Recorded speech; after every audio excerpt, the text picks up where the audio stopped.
from the station working for you. This is WRTV News at 11, streaming now. Now at 11, $600 stimulus checks are on their way to Americans. The Treasury Secretary says payments could show up in bank accounts as early as tonight. Good evening to you at 11 o'clock. I'm Mark Mullins.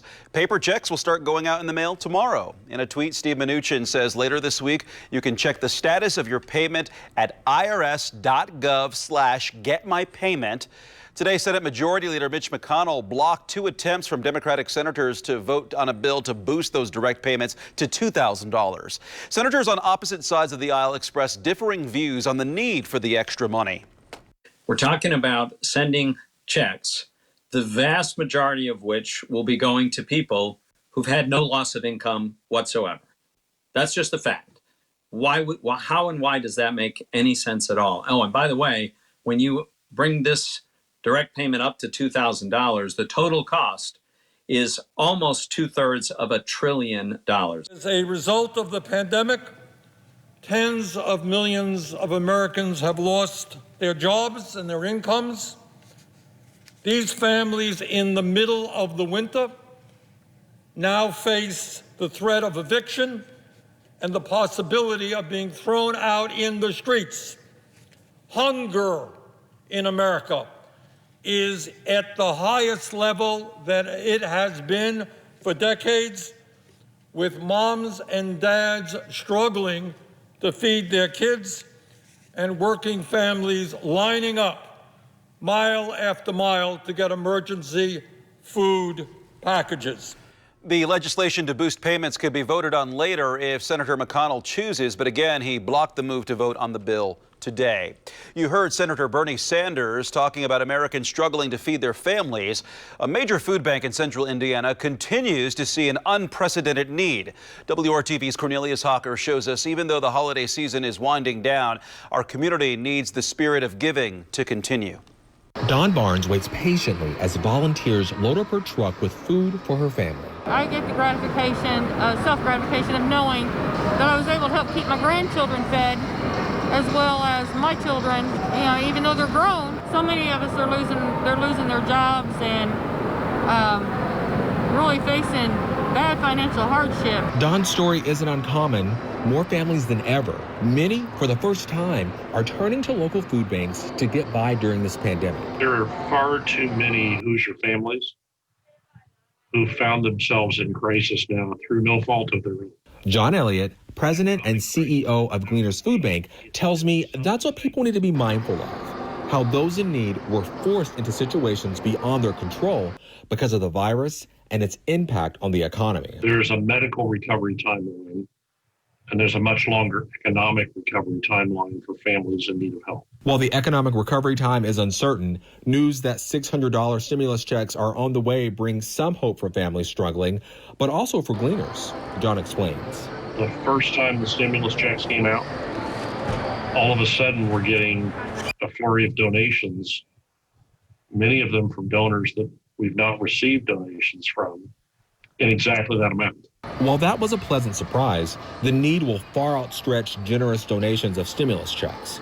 That's why John is hopeful the community continues to give to Gleaners in the months and years to come so they can continue serving folks like Dawn. Very grateful because, a lot of people would be doing without. Working for you, Cornelius Hawker, WRTV. Gleaners is a member of Feeding America, which works with food banks across the country. Feeding America has seen a 60% average increase in food bank users during the pandemic, and about 4 in 10 are relying on a food bank for the first time. Feeding America estimates 1 in 6 people and 1 in 4 kids will be facing hunger issues this year. If you're in need of help or you can donate money or time, you can learn more about Gleaners in this story on the WRTV app. Starting in 2 weeks, the city of Indianapolis will take steps to clean up Monument Circle. Part of the circle will close to any encampments and personal property will be removed. The IMPD homeless unit says it will provide temporary or permanent housing to anyone who has been living on that sidewalk in that area. And the Department of Public Works will store items for up to 60 days. At noon on January 12th, any unaccompanied items found may be removed and thrown away. A notice from the city says encampments around the circle are blocking pedestrian traffic and disrupting businesses. You can find contact information for housing organizations by clicking on this story on the WRTV app. You will not be allowed to ring in the new year inside of a bar, club, or restaurant in Marion County. The county health department is ordering all establishments that provide in-person food or drinks to close indoor dining and drink service and clear customers between midnight and 5 a.m. Carryout will still be allowed. The Fishers Health Department is taking similar steps to limit public New Year's Eve celebrations. Indoor drinking and dining is restricted from 10 p.m. to 5 a.m. through January 8th. Health leaders are staying home and celebrating virtually. They say that's the safest choice this year. Now to the forecast. Wet weather is not a problem on the roads at this hour, but WRTV meteorologist Kyle Mounts is tracking rain that is headed our way. Kyle.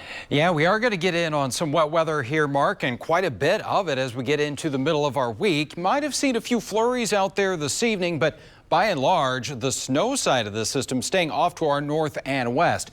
The rain is inching a little bit closer, and once it gets here, it's going to kind of set up shop for a little while. Let's take you to TrueCast here. 4:30 in the morning, start to see a few of those light rain showers in northwestern areas. We get into the morning drive. By 7 a.m., it's especially northwestern communities that will be dealing with rain, and then it's fairly widespread here as we go through mid-morning. But it will be rain for us. Those temperatures not expected to move too far from where they are now. In fact, they'll warm up a little bit. We're in the upper 30s at 5 a.m., lower 40s by 7. We'll talk about how much rain to expect and when we could see a wintry mix in just a bit.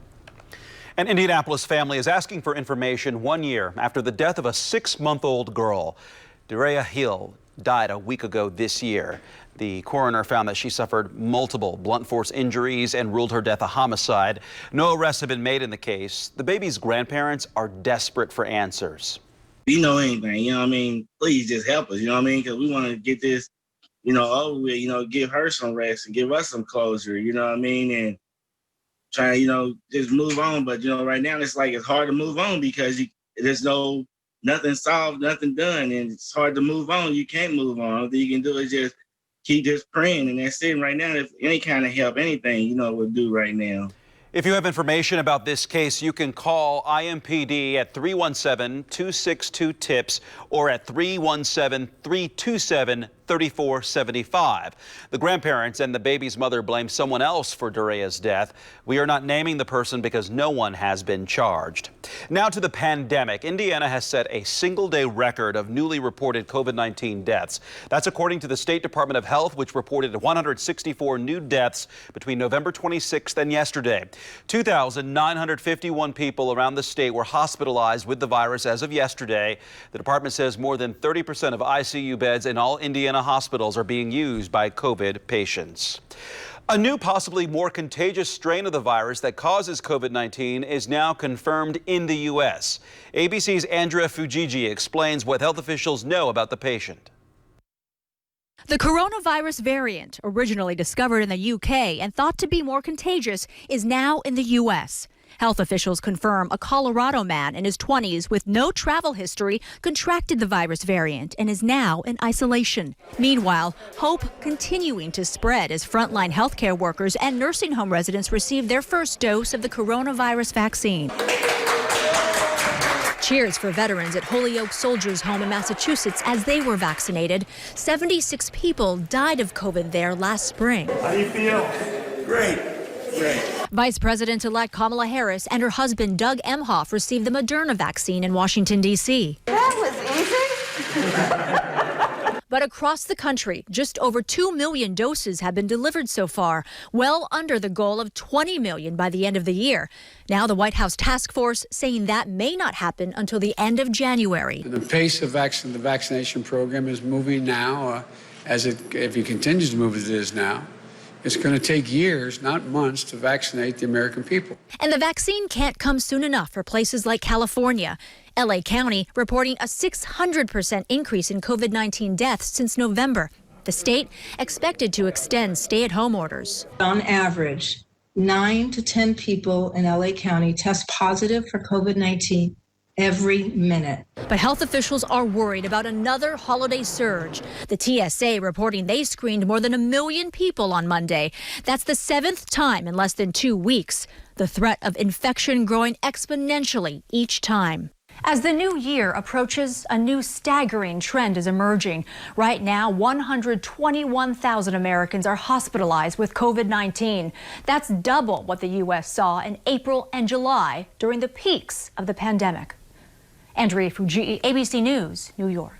The Postal Service says unprecedented volume and worker shortages caused by the pandemic continue to delay deliveries, and that means it may be 2021 before some families can open their Christmas gifts. This year has been especially hard for me and many people I know, and it was just a little way to have a little fun and try to show, you're thinking of people. We first introduced you to Aggie Adkins last week. At the time, she hoped the gifts she mailed to her family in Massachusetts would make it in time for Christmas. Now, a week later and days after the holiday, the package is still in limbo. That's despite sending it on December 10th and paying extra for priority shipping. Atkins says she knows postal employees are working hard, but she's frustrated with the lack of transparency. My issue is not with how hard the postal workers are working. I just wish there maybe was some more transparency or maybe more available information about why this, it's not our first Christmas at the USPS. And I don't know. I know people are working very hard. I know that they're trying their best, but I do feel like there were some changes to the Postal Service this past fall that maybe impeded the efficiency of the holiday season. Atkins says she has reached out to USPS through the chat feature on its website, and now she's trying to speak with a customer service representative in person. WRTV reached out to the post office specifically about Atkins' case. A spokesperson said the Postal Service is working to correct issues and investigate concerns. Those who sent parcels Priority Mail Express are eligible for a postage guarantee if they are not delivered. Coming up, from the cybersecurity industry to the creative arts industry, the job opportunities that are being created as the pandemic continues. Kroger, fresh for everyone. You still have time to enjoy Christmas at the zoo. The Indianapolis Zoo is decked out for the holidays through tomorrow. You need to reserve tickets in advance, and masks are required. This year, the attraction ranked 4th on the annual USA Today list of best zoo lights, and you can certainly see why. Hey to the penguin there. Is that an indication of how cold it's going to be if you go out there, Kyle? Fortunately not, no, but might be slipping around a little bit here. I think just some wet pavement out there as we go through the day tomorrow, because largely we're talking about just some rain that's going to be out there, so maybe a little pitter-patter under the feet. We got temperatures that are in the 30s right now, 33 in Indy and 35 in the Bloomington area. A little breezy, that southeast wind now between about 10 and 20 miles per hour, so it will stay breezy for us tonight, but this wind direction will actually bring in some warmer air as we go into tomorrow morning. So by the time you head out the door on your Wednesday, we'll have temperatures right around 40 degrees. There's the rain, though, that will be encompassing the area as we go through the morning and then sticking around here as we go into the afternoon hours, with temperatures that will make their way into the upper 40s, close to 50 for an afternoon high. Start to come down a little bit here as we get into the late afternoon and evening.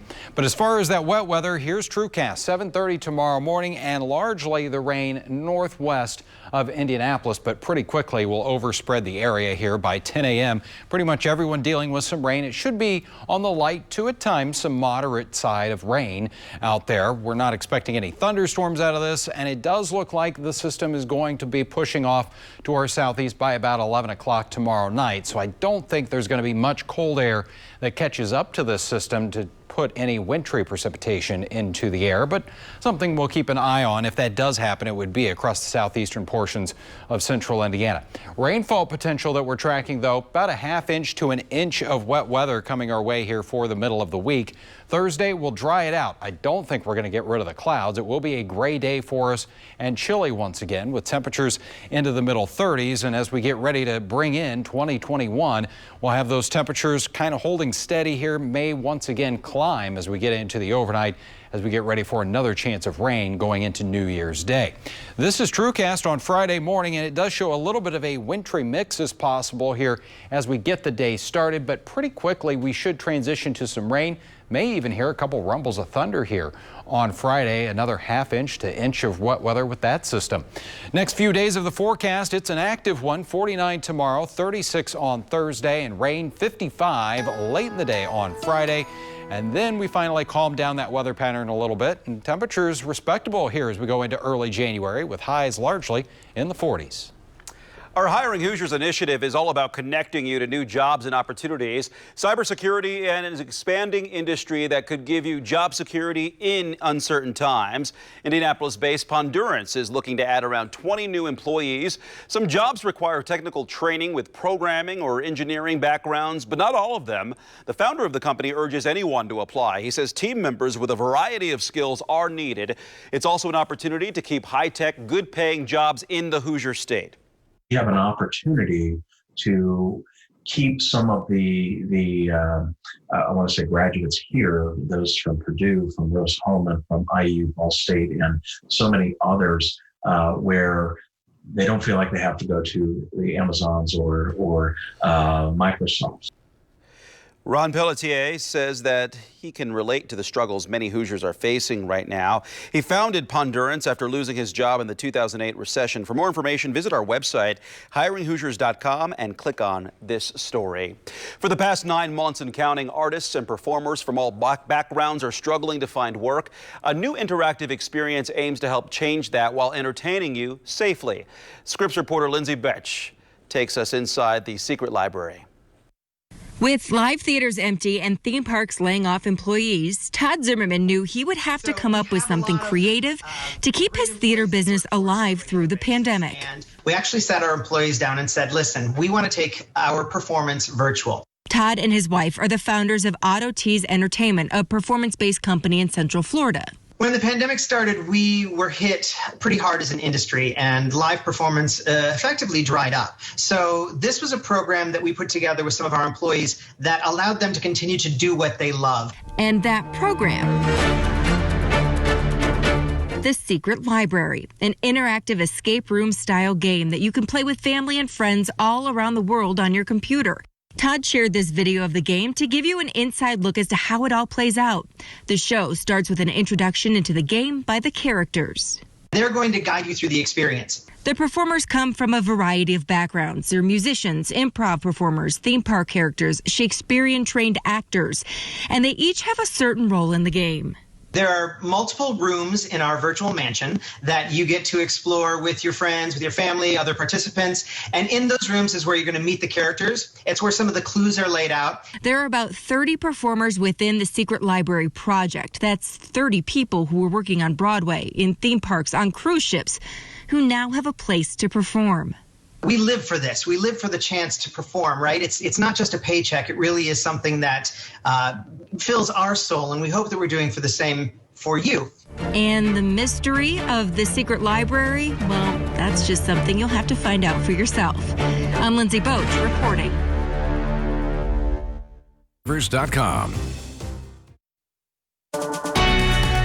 From the station working for you, this is WRTV News at 11, streaming now. The IU football team is scheduled to leave for Tampa tomorrow. The Hoosiers will take on Ole Miss on Saturday in the Outback Bowl. It will be a homecoming for head coach Tom Allen and several players. Coach Allen's first head coaching job was at Temple Heights High School in Tampa, and he was defensive coordinator at the University of South Florida in 2015, just before coming to Indiana. 22 Hoosier players are from Florida, 10 specifically from the Tampa Clearwater area, and that includes junior linebacker Micah McFadden, who earned third-team All-American honors this week. I've been to the stadium a few times, a few Bucs games I've been to. I went to a Bucs game when John Lynch was actually inducted into the Ring of Honor, and then my brother actually got to play a high school game there. I didn't get to get one in there, but it's going to mean a lot. I got a lot of family coming. I think I got like close to 45 people that are going to be at the game, so going to be really excited. Can't wait to play in front of a big crowd for once this season. You can watch the Hoosiers in the Outback Bowl here on WRTV. Live coverage starts at 12:30 Saturday afternoon. IU is looking for its first victory in a bowl game since 1991. Athletes and leagues made a lot of headlines in 2020 for issues and events not related to wins and losses. The sports world started normally after an exciting Super Bowl, but ABC's Alex Perchet reports things quickly took a tragic turn.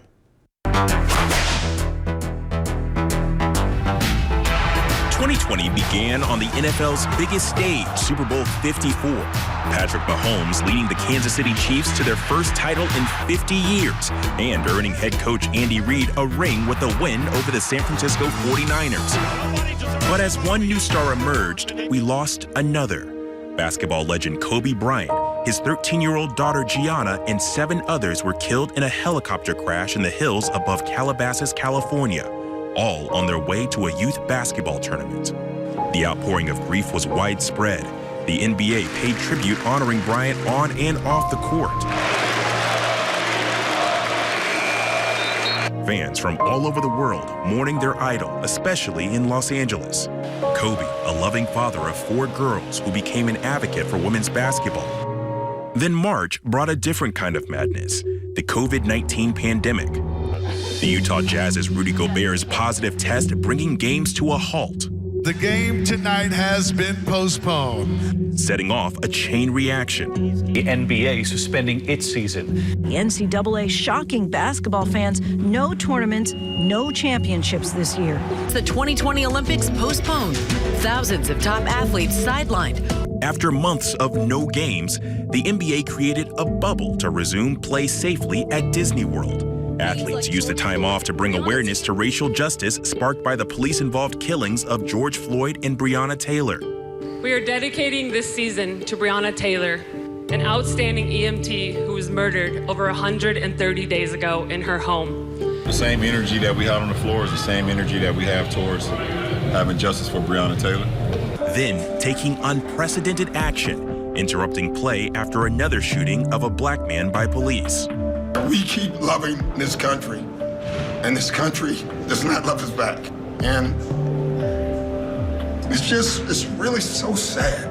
The outrage over the police shooting of Jacob Blake spilling onto the courts and fields of American professional sports. The WNBA, Major League Baseball, and soccer all postponing their games in solidarity. We'll have an opportunity to keep the focus on the issues and demand change.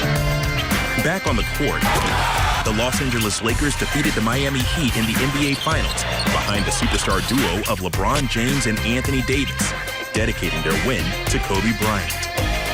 Despite some challenges in the condensed season, Major League Baseball successfully crowned the Los Angeles Dodgers World Series champions. Corey Seager's MVP performance helping end the team's 32-year drought, but the celebration controversial. Justin Turner joined the on-field celebration despite testing positive for being pulled from the game. 2020 wasn't perfect, but it had its moments of perfection. Sports continue to press forward, giving us something to root for and the hope that comes with heading into a new year.